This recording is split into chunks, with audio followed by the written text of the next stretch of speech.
Ce qui nous manque encore, dans le système européen en particulier, ce sont de grands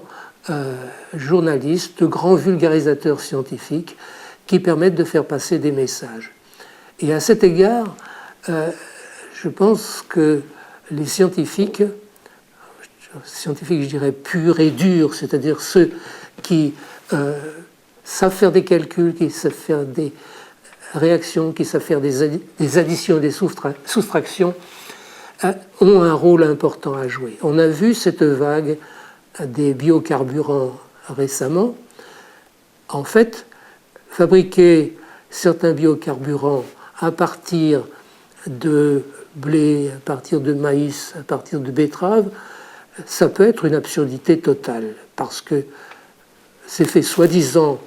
pour limiter l'effet de serre, limiter l'émission de CO2 dans l'atmosphère, mais en fait, souvent, la fabrication de ces carburants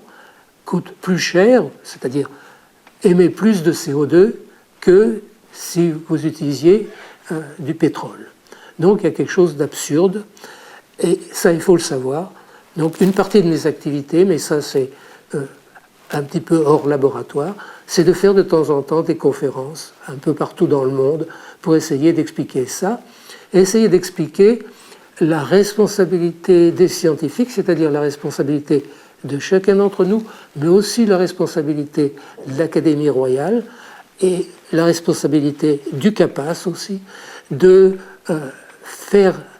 des rapports, de faire des réunions pour montrer que nous, les scientifiques, même si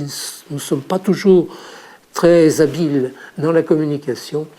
nous avons quelque chose à faire, quelque chose à dire.